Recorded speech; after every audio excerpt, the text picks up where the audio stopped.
আসসালামু আলাইকুম, স্বাগত জানাচ্ছি বাংলা সংবাদে। শুরুতেই সংবাদ শিরোনাম। বাংলাদেশের সর্বশেষ গুরুত্বপূর্ণ আপডেট সংবাদে আপনাকে স্বাগত। শুরুতেই সংবাদ শিরোনাম, পরে বিস্তারিত। প্রথমেই জানাবো জুলাই ঘোষণাপত্রে কি আছে জেনে নিন বিস্তারিত। অন্তর্বর্তীকালীন সরকারের প্রধান উপদেষ্টা অধ্যাপক ডক্টর মোহাম্মদ ইউনূস আজ রাজধানীর মানিক মিয়া অ্যাভিনিউতে আয়োজিত ৩৬ জুলাই উদযাপন শীর্ষক অনুষ্ঠানে জুলাই ঘোষণাপত্র পাঠ করেছেন।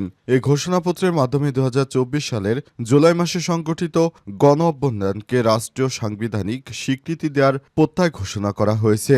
জুলাই ঘোষণাপত্রে আসলে কি রয়েছে বিষয়ে গুরুত্বপূর্ণ সংবাদ জানাবো, সঙ্গেই থাকুন। এরপর জানাবো জুলাই অভ্যুত্থান দিবস, জাতির উদ্দেশ্যে ভাষণ দিচ্ছেন প্রধান উপদেষ্টা। ৫ই আগস্ট জুলাই গণ অভ্যুত্থান দিবস উপলক্ষে জাতির উদ্দেশ্যে ভাষণ দিচ্ছেন অন্তর্বর্তীকালীন সরকারের প্রধান উপদেষ্টা প্রফেসর ডক্টর মোহাম্মদ ইউনূস। রাত ৮টার পর এই ভাষণ শুরু হয়েছে। এদিকে ঘোষণাপত্র পাঠ শেষে নেতাদের সঙ্গে কোলাকুলি করলেন প্রধান উপদেষ্টা।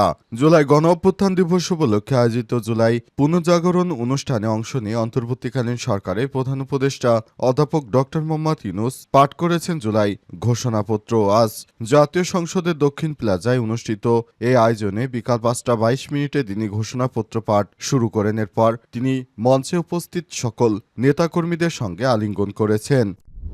এদিকে জুলাই ঘোষণাপত্র নিয়ে হতাশ জামাত। রাজধানীর মানিক মিয়া অ্যাভিনিউতে জুলাই অভ্যুত্থান দিবস উপলক্ষে আয়োজিত অনুষ্ঠানে প্রধান উপদেষ্টা অধ্যাপক ডক্টর মোহাম্মদ ইউনূসের পাঠ করা জুলাই ঘোষণাপত্র নিয়ে জামাত ইসলাম হতাশ প্রকাশ করেছে বলে জানিয়েছে দলটির নায়েবে আমির ডক্টর আব্দুল্লাহ মোহাম্মদ তাহির। এবং সর্বশেষ জানাবো কক্সবাজার নয় বরং ওয়াশিংটন ডিসিতে পিটার হাস। বাংলাদেশে নিযুক্ত যুক্তরাষ্ট্রের সাবেক রাষ্ট্রদূত পিটার ডি হাস বর্তমানে ওয়াশিংটন ডিসিতে অবস্থান করছেন। আজ রাতেই তথ্য নিশ্চিত করেছে চ্যানেল 24। এর আগে সকালে পিটার হাস কক্সবাজারে অবস্থান করছেন বলে বিভিন্ন খবরের মাধ্যমে প্রকাশিত হয়েছিল, তবে দাবিটি মিথ্যা এবং ভিত্তিহীন। শিক্ষার্থীদেরকে উস্কানিমূলক বক্তব্য হিসেবে নানা মিডিয়াপাড়া থেকে এই ধরনের ভুয়া নিউজ প্রকাশিত হয়েছিল। প্রিয় দর্শক, এতক্ষণ শুনছিলেন সংবাদ শিরোনাম, এবারে বিস্তারিত। তবে তার আগে বন্ধুরা অনুরোধ থাকবে এই সংবাদটিতে একটি লাইক দিন। এই চ্যানেলে আপনি নতুন হয়ে থাকলে আমাদের সংবাদটি দেখতে দেখতে চ্যানেলটি সাবস্ক্রাইব করে রাখুন। কমেন্ট করে বন্ধুরা আপনার মূল্যবান মতামত জানিয়ে দিন আপনি বিশ্বের কোন দেশ থেকে বা বাংলাদেশের কোন স্থান থেকে আমাদের সংবাদটি দেখছেন এবং শুনছেন। আর বন্ধুরা, এই সংবাদটি আপনার সোশ্যাল মিডিয়া ফেসবুকে শেয়ার করে বন্ধুদেরও দেখার সুযোগ করে দিন। এবারে বিস্তারিত। জুলাই ঘোষণাপত্রে কি আছে জেনে নিন বিস্তারিত। অন্তর্বর্তীকালীন সরকারের প্রধান উপদেষ্টা অধ্যাপক ডক্টর মোহাম্মদ ইউনূস আজ রাজধানীর মানিক মিয়া অ্যাভিনিউতে আয়োজিত ৩৬ জুলাই উদযাপন শীর্ষক অনুষ্ঠানে জুলাই ঘোষণাপত্র পাঠ করেছেন।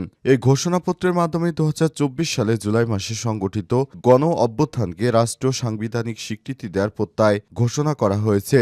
অনুষ্ঠানটি আয়োজন করে সাংস্কৃতিক মন্ত্রণালয়। এতে বিভিন্ন রাজনৈতিক দলের নেতা, ছাত্র জনতা এবং সাধারণ মানুষ অংশগ্রহণ করে। প্রধান উপদেষ্টার প্রেস উইং থেকে জুলাই ঘোষণাপত্রটি সংবাদ মাধ্যমকে দেয়া হয়েছে। পাঠকের জন্য ঘোষণাপত্রের বিস্তারিত তুলে ধরা হলো। জুলাই ঘোষণাপত্র। যেহেতু উপনিবেশ বিরোধী লড়াইয়ের সুদীর্ঘকালে ধারাবাহিকতায় ভূখণ্ডের মানুষের রয়েছে, তাই দীর্ঘ ২৩ বছর পাকিস্তানের স্বৈরশাসনের বাঞ্ছনা ও শোষণের বিরুদ্ধে রুখে দাঁড়িয়েছে এই দেশের জনগণ এবং নির্বিচার গণহত্যার বিরুদ্ধে গণপ্রতিরোধ গড়ে তুলে ১৯৭১ সালে ২৬শে মার্চ স্বাধীনতা ঘোষণা করেন। জাতীয় মুক্তির লক্ষ্যে রক্তক্ষয়ী মুক্তিযুদ্ধের মাধ্যমে বাংলাদেশ রাষ্ট্র প্রতিষ্ঠা করেছিল। যেহেতু ২০০০ সালের পর বাংলাদেশের অপমার জনগণ দীর্ঘ আন্দোলন সংগ্রামের মধ্য দিয়ে এই ভূখণ্ডে স্বাধীনতার ঘোষণাপত্রে বিবৃত সাম্য, মানবিক মর্যাদা ও সামাজিক সুবিচারের ভিত্তিতে উদার গণতান্ত্রিক রাষ্ট্র বিনির্মাণের আকাঙ্ক্ষাকে বাস্তবায়নের জন্য সর্বোচ্চ ত্যাগ স্বীকার করে।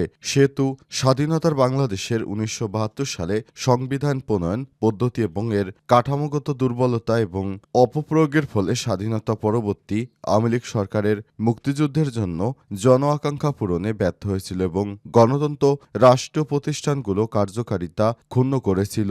যেহেতু স্বাধীনতা পরবর্তী আওয়ামী লীগ সরকার স্বাধীনতার মূলমন্ত্র গণতান্ত্রিক শাসন ব্যবস্থার বিপরীতে বাকশাল নামে সাংবিধানিকভাবে একদলীয় শাসন ব্যবস্থা কায়েম করে এবং মত প্রকাশ ও বিচার বিভাগের স্বাধীনতা হরণ করে, যার প্রক্রিয়ায় ১৯৭৫ সালে ৭ই নভেম্বর দেশে সিপাহী জনতার ঐক্যবদ্ধ বিপ্লব সংগঠিত হয় এবং এই পরবর্তী সময়ে একদলীয় বাকশাল পদ্ধতি পরিবর্তে বহুদলীয় গণতন্ত্র মতপ্রকাশ ও বিচার বিভাগের স্বাধীনতা পুনঃপ্রবর্তন করে এবং পথ সুগম হয়। এরই ধারাবাহিকতায় চলতেই থাকে। ১৭ বছরে এক ফ্যাসিস্ট এই দেশে ক্ষমতায় আটকে ছিল।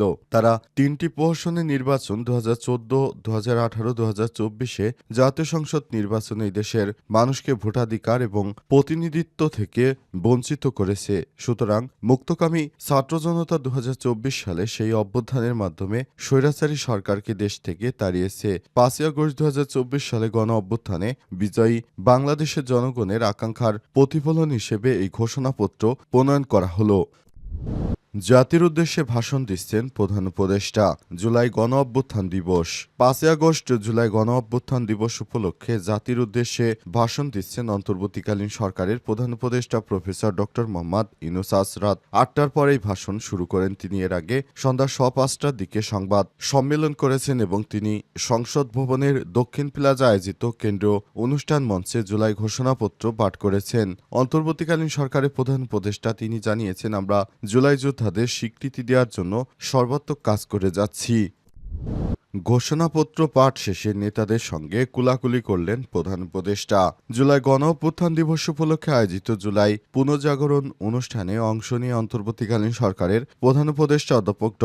মোহাম্মদ ইউনূস পাঠ করেছেন জুলাই ঘোষণাপত্র। আজ বিকেলে জাতীয় সংসদের দক্ষিণ প্লাজায় অনুষ্ঠিত এই আয়োজনে বিকাল ৫টা ২২ মিনিটে তিনি ঘোষণাপত্র পাঠ শুরু করেন। পাঠ শেষে তিনি উপস্থিত রাজনৈতিক নেতাদের সঙ্গে কোলাকুলি এবং বুক মেলান। অনুষ্ঠানের শুরুতে পরিবেশিত হয় জাতীয় সঙ্গীতের পর বৃষ্টিময় আবহাওয়ার মাঝেই মঞ্চে উঠে নিজ হাতে ঐতিহাসিক জুলাই ঘোষণাপত্র পাঠ করেন অধ্যাপক ড. মোহাম্মদ ইউনূস। ২০২৪ সালের গণ অভ্যুত্থানের প্রেক্ষাপটে তিনি এই দলিলটি বিএনপি সহ অন্তর্বর্তীকালীন সরকারের বিভিন্ন অংশীদার রাজনৈতিক দলগুলোর মতামতের ভিত্তিতে চূড়ান্ত করা হয়। ঘোষণাপত্রটি ইতিমধ্যেই রাষ্ট্র এবং সাংবিধানিক স্বীকৃতির ক্ষেত্রে রাজনৈতিক দলগুলোর মধ্যে ঐক্যমত তৈরি করেছে। জুলাই ঘোষণাপত্র নিয়ে দীর্ঘদিন ধরে জোর দাবি জানিয়ে আসছিল জাতীয় নাগরিক পার্টি এনসিপি দলটি। এই দাবির পক্ষে নানা কর্মসূচিও পালন করেছে তারা।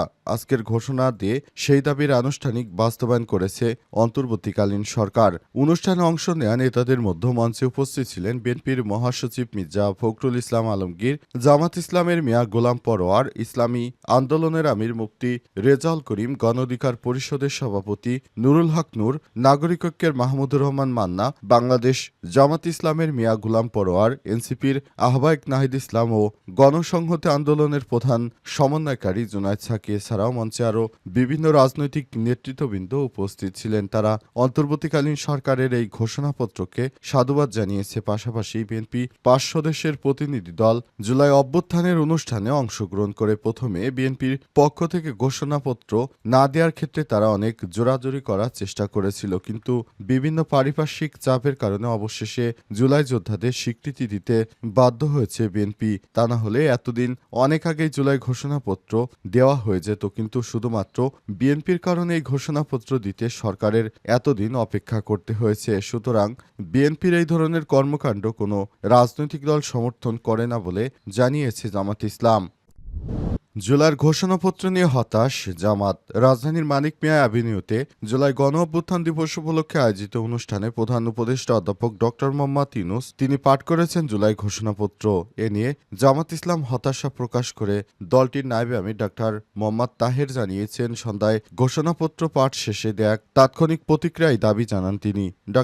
মোহাম্মদ তাহের বলেছেন, আমরা এই ঘোষণাপত্রে হতাশ হয়েছি। এই জাতি হতাশ, কারণ ঘোষণাপত্র সাংবিধানিক স্থান দেয়া দরকারই ছিল। ৫ই আগস্ট থেকেই এই ঘোষণাপত্র বাস্তবায়ন করবে বলে আমরা শুনেছিলাম, কিন্তু এটা কখন থেকে বাস্তবায়ন করা হবে তার কোনো নির্দেশিকা নেই। তিনি আরও বলেছেন, আন্দোলনের শহীদ পরিবার কিংবা পঙ্গু যারা আছে তাদের বিষয়ে কোনো সুনির্দিষ্ট নির্দেশিকা নেই ঘোষণাপত্রে। যারা শহীদ হয়েছেন বা আহত হয়েছে তাদের রাষ্ট্রীয় স্বীকৃতি দেওয়ার কথা ছিল, তাদের ভাতা দেওয়ার কথা ছিল। এসব কোনো বিষয় ঘোষণাপত্রে স্পষ্ট নির্দেশিকা নেই। এসব কারণে আমরা হতাশ হয়েছি।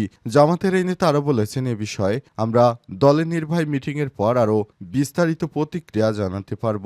অন্তর্বর্তীকালীন সরকারের পক্ষ থেকে যে ঘোষণাপত্র দেয়া হয়েছে, জামাত বাদে আর কোনো রাজনৈতিক দল এ বিষয়ে কোনো মন্তব্য করে নেই। তবে তাৎক্ষণিক প্রতিক্রিয়ায় নাহিদ ইসলাম জানিয়েছেন, সরকারের পক্ষ থেকে যেহেতু এটি দেয়া হয়েছে আপাতত আমরা সন্তুষ্ট, তবে এ বিষয়ে আমরা আলাপ আলোচনা করে আপনাদেরকে বিস্তারিত আগামী 2-1 দিনের মধ্যে বলতে পারব।